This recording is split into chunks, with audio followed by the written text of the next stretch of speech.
Hi, I'm Daniel. I work for the Wikimedia Foundation. I work on MediaWiki core, and my job is primarily to make MediaWiki a better platform for extension developers and people who use the API. Can you all see my presentation all right? Yes. I should probably put it into actual presentation mode. How's that? Very good. Excellent. All right. So this presentation is about how we are evolving the MediaWiki extensions interface, so the interface you use to build extensions on top of MediaWiki, and especially focusing on how we want to replace certain types of hooks with an event system. So as you probably have noticed when working with hooks, they are not perfect, right? There are certain issues with them. One of them is that the hook signatures, the method signatures, are rather brittle. It's hard to change them after the fact. And when we do change them, that tends to cause some grief for extensions that are already implementing these method signatures. Another issue with hooks is that it is not really defined at what point in the code, at what point of an ongoing transaction they're actually being called, whether it's during the transaction, before, after. Some hooks are actually called in deferred updates only after the response has been already sent to the client. It's a bit of a wild mix, and that can even change for a given hook without notice, or at least without being explicit in the documentation. There's also a lot of situations that require some boilerplate code in the hook handler, which became evident when we surveyed hooks last summer. So, and one thing that we found when surveying how hooks are used by extensions and how we could perhaps make life easier was that there are certain kinds of hooks that are used as they really represent events, right? They are fired after the fact to inform the extension that something has happened. They can be identified by looking at the hook signatures, right? This kind of hook does not have any mutable reference parameters. They're not abortable, so the extension cannot influence the flow of the application itself. So they're fired only after the fact. Information only flows one way. Handlers implemented for this kind of hooks typically also write to the database, and they do so very often by using a deferred update. So the database write does not happen immediately while the user is waiting, but only after the response has been sent. But that is a manual thing and inconsistent between handlers. There is the set of hooks that represents events and could be replaced by an event system is, well, there's quite a few of them, and quite a few of them are actually used a lot, like page save complete, or page save complete, page delete complete, page move complete, and so on. But the vast majority of hooks do not fall into that category. It's maybe 20% or something like that, depending on how you count. Most hooks actually do have a back channel, and they do allow extensions to influence the flow of the application, but some don't, right? And the ones that don't, they could be modeled by events in a more concise and expressive way. We looked into that, and we found that the concept of domain events, as it exists in domain-driven design, fits the bill pretty well. One reason that we insist that these are domain events and not just events is that we have a number of other things called events in MediaWiki. Some of them actually talking about real-world events, others talking about notification events that are displayed to the user. That is all not what is meant here, right? These are really notifications between software components. And they represent a change that is relevant to the user, but they are not a user notification, right? They don't deal with a message to be shown to the user or icons and so on, which is the domain of the Echo extension. It was a little bit confusing because we had another project ongoing at the same time working on that aspect. and they are on a very high level conceptually related, but they're very different things.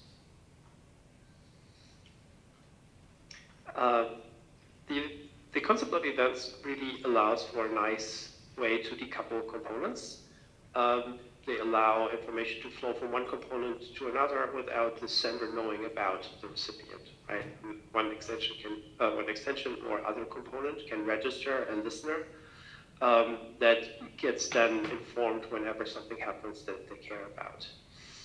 This is something that is already possible with hooks for extensions, but we are also applying this concept now within core to decouple different components inside core. And that actually works quite nicely. So within MediaWiki, this is really a way to implement the observer pattern.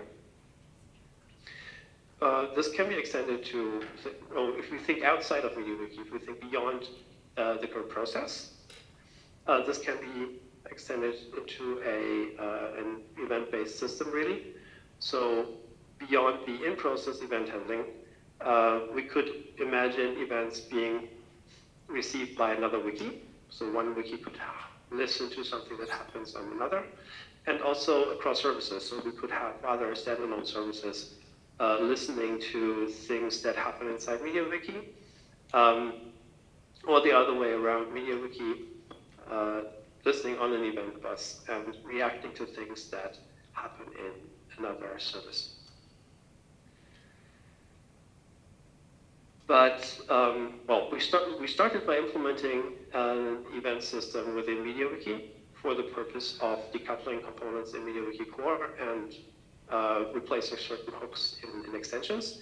We are looking into and researching and experimenting with ways to also use this mechanism to broadcast events outside of MediaWiki and also to receive events from other services. But that is purely experimental. There's no roadmap for that, or no specific plan to really make that happen. Broadcasting events, you may be aware that there is the event bus extension that is already doing this in a somewhat ad hoc way by implementing hook handlers and then emitting events to an event bus. And the idea would be to generalize that, streamline that, and make it something that MediaWiki core already knows about natively. But for this presentation, I will really be focusing on the event engine inside MediaWiki and on modeling events and how to use them in extensions. So I want to talk a little bit about the features of this event system that we introduced.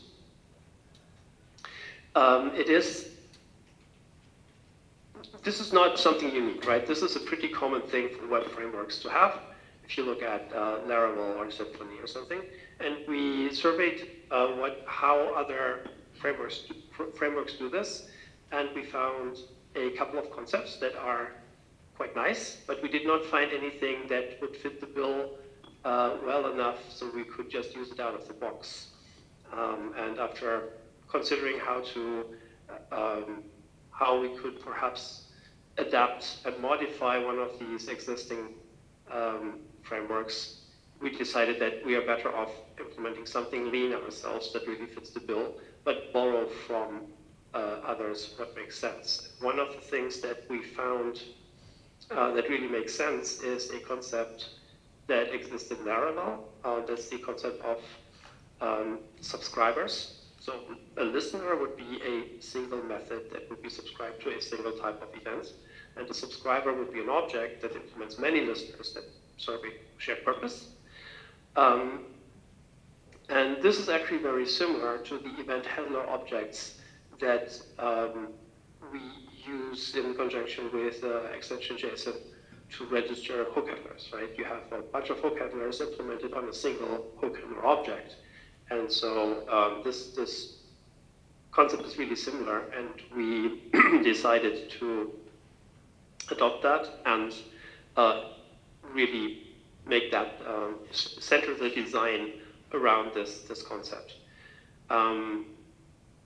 When when we talk about specific implementations of the subscriber patterns, we tend to talk about ingress objects, because the purpose of such an object is to serve as an adapter, as an interface between, well, as an intake adapter of a component, right? Component, the business logic inside the component shouldn't necessarily know where from it gets notifications or events, but there is some adapter at the outer layer of that component that would subscribe to certain other components or services for receiving events and then interpret these events in the context of the component or extension. So that's what makes it an ingress.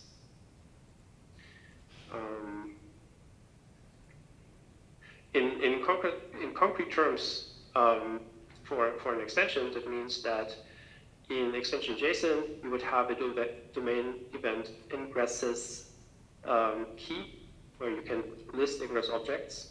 And they are just object specs like you would have for other kinds of things that you would register in extension JSON, with the addition of declaring the events that this object would listen to.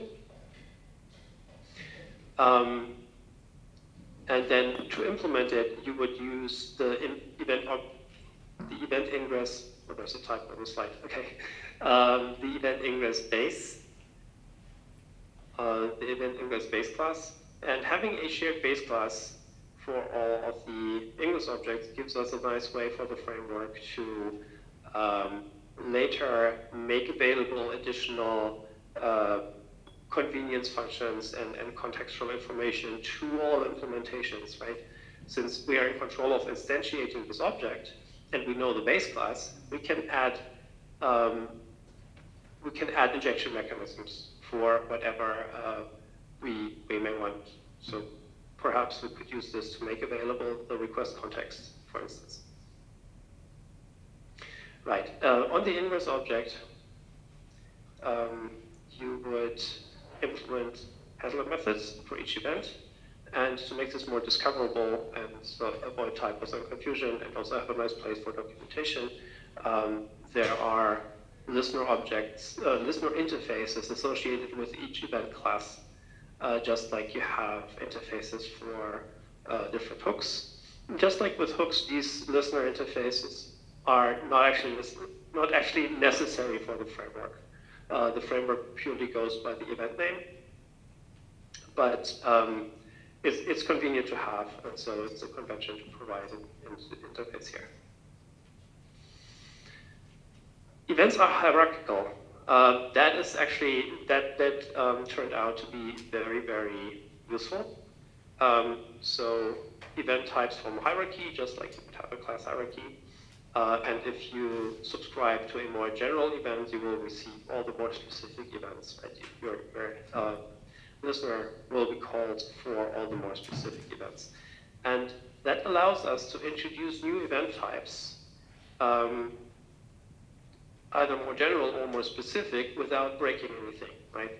Because you can, if we add something, I don't know, for instance, we have page created here as an event type. And if we want to model the creation due to undeletion as a separate event, we can just make a subtype. And if you just listen to page created, that will just keep working, right? If you don't have to make the distinction if you don't want to. So you benefit from this kind of polymorphism here. One major distinction from other frameworks is that and this actually took us quite a while to figure out, and we went back and forth with different options, but we decided that event listeners are not called synchronously. So when an event is fired, it always goes into a queue, and the listeners for that event are only invoked later.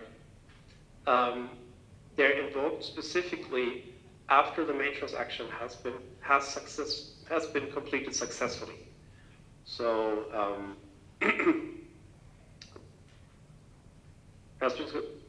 after it was successful and the response has been sent to the client.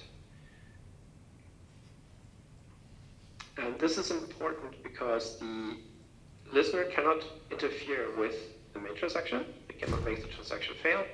They cannot inject anything into the transaction. That makes it easier for the normal business logic that fires the event to avoid interference, right? And it also provides a clear model for the event handler what they can and cannot do. They're always informed about something that has happened in the past that has already been committed to the database. It will no longer vanish from the database. The downside, of course, is, well, you can't make the transaction fail, and you can't, if something goes wrong inside the handler, this cannot be reported to the user. You can log it, right? But the user has already gotten their response. Another aspect of this is that the execution model follows basically a best effort, good enough delivery model. This doesn't sound very attractive, but it's really no different from what's already there. So if you have been using deferred updates in MediaWiki to wrap your database writes that you trigger in a hook handler, this is what I'm describing now is exactly the semantics that was already there, partially because what we actually use to implement this behavior under the hood is indeed deferred updates. So the idea here is that there's a couple of things that could go wrong, and already can go wrong if you use deferred updates, but really rarely do. But it's good to be aware of them and actually consider them actively. One of them is there can be a race condition, right? If you have one process that changes the state of a page and commits the update to the database, and you have another process that is concurrently changing the state of the same page or related information, and it commits afterwards, these commits are nicely serialized by the database. But the listener, if the first process emits an event, right, the listeners that are subscribed for that event may only be invoked after the second process has also committed. So if both of them insert a revision, right, you have like high volume editing and you have multiple people basically editing at once, and you don't get an edit conflict because edit conflicts can often be resolved if people are editing, let's say, different paragraphs, right, then that would not cause an edit conflict, and these may go into the database within the same second. And in a case like that, your listener may be invoked at a time when there's already another edit in the database. So the latest revision visible in the event may no longer be the actual latest revision in the database. Similarly, when something goes horribly wrong and the PHP process just dies after the commit before the listeners get called, then the event is just gone. Right? There is no way to prevent that. And again, that is already the semantics that we have for different updates. One advantage that we have is that if it is not like a complete failure of the operating system, but it's just that something is going wrong inside the main transaction after the event was emitted, and the transaction cannot be committed successfully, so it gets rolled back. In that case, we can actually cancel the event. This is something that was already possible before with deferred updates, but nearly nobody was using that feature, and nearly all extensions would actually end up still performing the update, expecting that the original transaction had succeeded, even though it didn't. So this is something that will hopefully make things more consistent and a bit easier to deal with in the future. Now, this kind of delivery, this kind of good enough delivery is not ideal. It could be improved upon. There's mechanisms to do that, but it comes at a cost. Cost of latency and code complexity specifically. And in the end, it's always a trade-off. If you really need more certainty that your updates actually go through, one thing that would be possible to do is to use the job queue. Right? In the handler, you schedule a job, and the job queue gives you more control. The job queue supports retries, right? It also acts as an outbox. So if you push a job to the job queue and then the PHP process just dies, it's still in the outbox. Well, depending on which job queue implementation you use. But that would still be possible, though you still have to keep in mind that the process may still die before you get the chance to put anything into the job queue. There's just milliseconds there, right? But there is a risk condition. There is no absolute guarantee.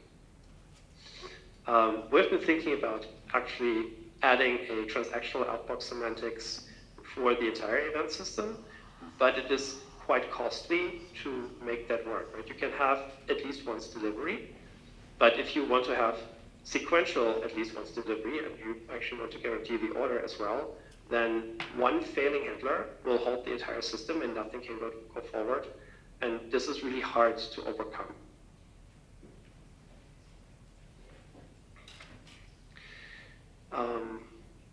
The next section is more practical about how to actually go about porting an existing extension from using hooks to using events, and how that might be beneficial. And especially for simple cases, it is really not a huge difference. It avoids a little bit of boilerplate, but not a terrible lot. So in extension.json, you would remove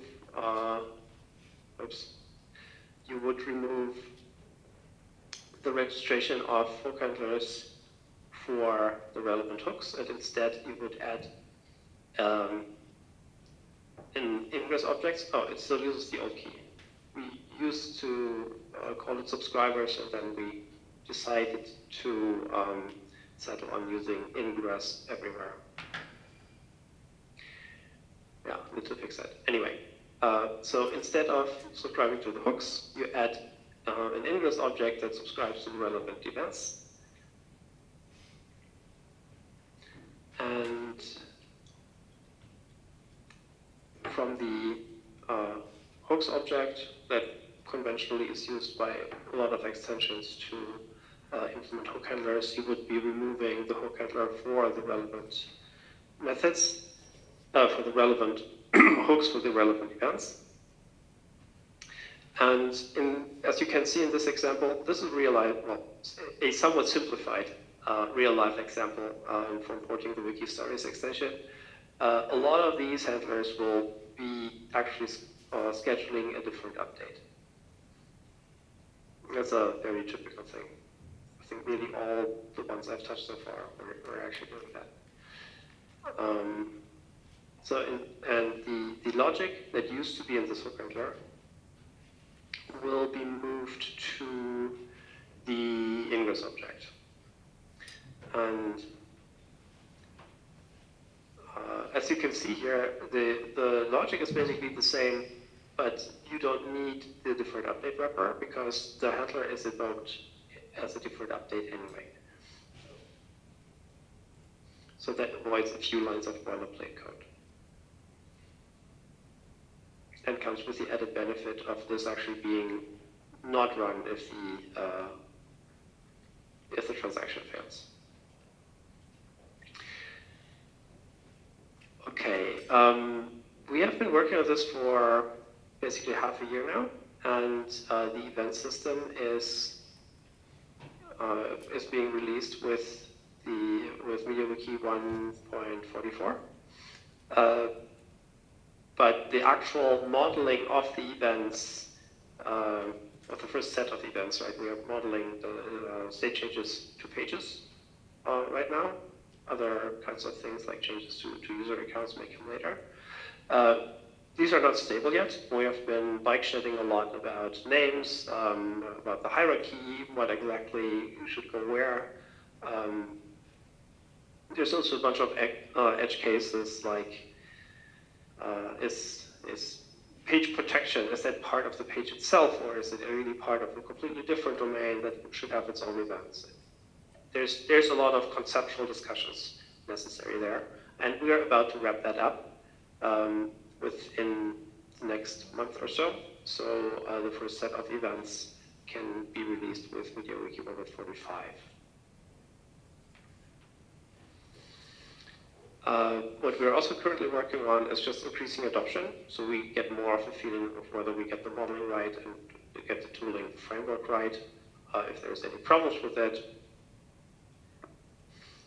And as I mentioned in the beginning, we are investigating how MediaWiki could conveniently broadcast events to an event bus and also receive events from an event bus. Especially for the receiving, there's a lot of nitty-gritty to be figured out how to make this work reliably in a way that is actually scalable, especially for a wiki farm like the one that the Wikimedia Foundation is running. If you think, if you think of the fact that different wikis may subscribe to different events, and each event handler needs to be executed in the context of the specific site, and we are running 1,000 sites, that means that whatever ingress logic we have, whatever logic we have for receiving an event object from a bus and then executing code for it, we need to run it once for each wiki. And that makes the whole thing a bit of an engineering endeavor. And we're honestly, the idea sounds very good, but we are kind of in search of use cases. It's not quite clear that we really need it. It's an interesting idea to explore though, and I would be curious to hear from you if that is something that you are interested in as well. That is it from me. I think this was roughly half an hour. We started a bit late. I don't know how much time we have for questions. I hope you have brought some, because I'm very curious to hear what you think of all this, and if you think it may be benefiting you, and if it is something you are interested in trying out. Thank you. Great. Thank you, Daniel. Very interesting. Do we have questions? Yeah, okay, there's already a question. Yeah, well, no, I'll have to repeat it. It's probably too much work to... Okay, fine, I'll head over there. Hi, Daniel. I'm also Daniel. I was hoping you could talk a bit about the impact of adding events on the stable interface and how you envision they eventually become deprecated. Not the entire system, but individual events can be deprecated and removed in a backwards compatible way for the warnings that are sent out. I know for hooks, when you register a handler, you can add a flag that says, I know this is deprecated, please ignore it in the versions where it's deprecated, and still call it in the versions before that. Are you envisioning something similar for events? If we need it, we could do it pretty much in the same way, yes. I have to think a little bit about how exactly to do it with the structure that we're using for registering these ingress objects. But the fact that we have the base class for the ingress objects gives us an opportunity to simply say, hey, if you need that, you just override some method that is present in the base object to acknowledge or deal with deprecated events. We haven't added it yet. I imagine that we'll probably use a marker interface on the event object itself to mark them as deprecated. But I am hoping that deprecation of events will be a lot more rare than deprecation of hooks, because currently hooks often get deprecated because the parameters that are being passed, like the hook signature, is becoming obsolete, right? There's things in there perhaps that are types that we want to get rid of, some old objects that we want to break up and refactor. So we need a new hook that no longer require that object to exist, or we want to add additional information, right? And with event objects, because they're objects, all you would do is deprecate a getter or add a getter, and there would be no need to touch the event class itself. It would just be about methods on the event objects. Does that answer your question? Yes, he says yes. I have my own question. Well, you sort of got into the end, but you can think of every hook as an event, essentially. I mean, right now, events are planned to cover, from what I understand, actual changes to the wiki, like a new page is created, but in theory, user views page can be an event also. Is there a chance that all hooks will go away to be replaced by events? No, because a lot of hooks require a back channel. A lot of hooks allow the code to, well, we called them, in the survey, we called them filter hooks, right? Or manipulators. At the point where the hook is called, we pass in an array or something, and the hook handler can add to it. And anything that basically anything that takes a reference parameter or anything that can return false to stop the normal flow of operation can never be an event, because events are processed after the fact, after this happens. It's a one-way notification. So the concept is only applicable to a, well, considerable, but to a minority of hooks. Let's say 20% or so. There's maybe a dozen or so hooks that we are currently looking at to be replaced by events. There's a few more that are essentially unused, so it's not so clear what we will do with them. I have also been thinking how we could make the other hooks nicer, whether they could be replaced by something, but that really has not progressed beyond wild ideas. So my current thinking is that we could apply the decorator pattern there, but how exactly, I don't know yet.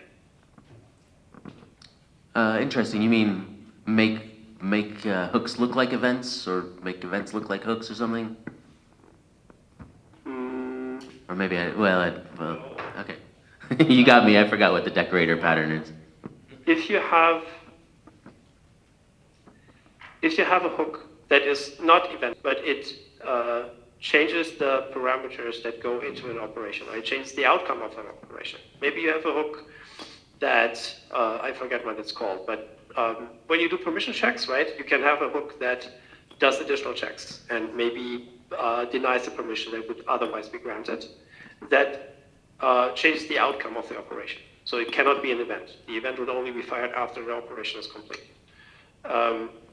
But it could be, instead of being a hook, like a callback function, it could be something that wraps around a service object or wraps around a method on a service object and gets called with the parameter list of that method and with the return value of that method and could manipulate each. That would be a decorator for that method. The decorator idea is really separate from the event idea.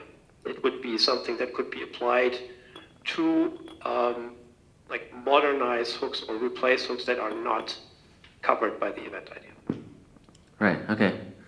One other question from me. Right now there are two ways to define hooks.